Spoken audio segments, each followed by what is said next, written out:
കാസർഗോഡ് ബോവിക്കാനത്ത് ആൾക്കൂട്ടാക്രമണം. ബാലനടുക്കം സ്വദേശി മുഹമ്മദ് റഫീഖാണ് മർദ്ദനത്തിനിരയായത്. സാമ്പത്തിക ഇടപാടുമായി ബന്ധപ്പെട്ട പ്രശ്നത്തിലാണ് മർദ്ദനമെന്നാണ് അറിയാൻ കഴിയുന്നത്.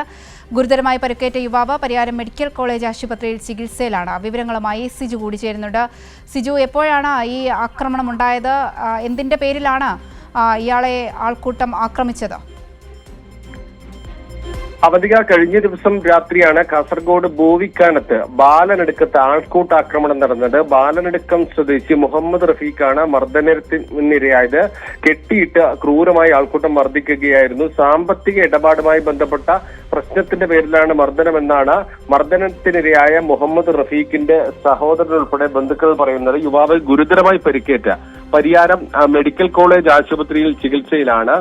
ഈ ആക്രമണത്തിന് പിന്നിൽ അഫ്രീദി എന്ന യുവാവും അദ്ദേഹത്തിന്റെ പിതാവായ BM അഷ്റഫ് മുളിയാറിലെ പ്രാദേശിക മുസ്ലിം ലീഗ് നേതാവാണ്. അതോടൊപ്പം തന്നെ ഇളയച്ചൻ STU ജില്ലാ ഭാരവാഹിയായ BM ഹാരിസ് തുടങ്ങിയവരാണ് ആക്രമണത്തിന് നേതൃത്വം നൽകിയത്. മുഹമ്മദ് റഫീഖ് ഗൾഫിൽ ജോലി ചെയ്യുമ്പോൾ സുഹൃത്തായിരുന്നു അഫ്രീദി. ആ സുഹൃത്തിന് 8000 ദിർഹം വായ്പയായി നൽകിയിരുന്നു. 4 വർഷം മുമ്പാണ് സംഭവം. അതിനുശേഷം ഇരുവരും നാട്ടിലേക്ക് മടങ്ങിയെത്തി നിരവധി തവണ ഈ പണം ആവശ്യപ്പെട്ടിരുന്നു എന്നാണ് പറയുന്നത്. മുഹമ്മദ് റഫീഖിന്റെ ബന്ധുക്കൾ പറയുന്നതാണിത്. എന്നാൽ ഈ പണം നൽകിയില്ല. കഴിഞ്ഞ ദിവസം പണം നൽകാനെന്ന പേരിൽ അഫ്രീദി വിളിച്ചു വരുത്തുകയായിരുന്നു. തുടർന്ന് ബന്ധുക്കളായി മുസ്ലിം ലീഗ് നേതാക്കൾ ഉൾപ്പെടെയുള്ള ആളുകൾ ക്രൂരമായ മർദ്ദനത്തിനിരയാക്കുകയായിരുന്നു. പ്ലാസ്റ്റിക് കയർ കൊണ്ട് കെട്ടിയിട്ട് മർദ്ദിക്കുന്ന ദൃശ്യങ്ങളാണ് ഇപ്പോൾ പുറത്തു വന്നിരിക്കുന്നത്.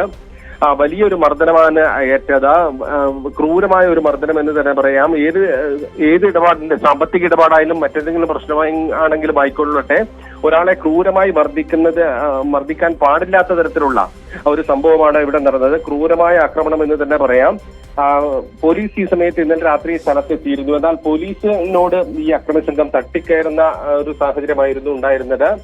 ഈ രാത്രി പോലീസ് ഇതുമായി ബന്ധപ്പെട്ട് നടപടിയെടുത്തില്ല. ഏത് സാഹചര്യത്തിലാണ് നടപടിയെടുക്കാതിരുന്നത് എന്നുൾപ്പെടെയുള്ള കാര്യത്തിൽ വ്യക്തത വരേണ്ടതുണ്ട്. എങ്കിലും പോലീസ് യുവാവിനെ കാസർകോട്ടെ ജനറൽ ആശുപത്രിയിൽ എത്തിച്ചിരുന്നു.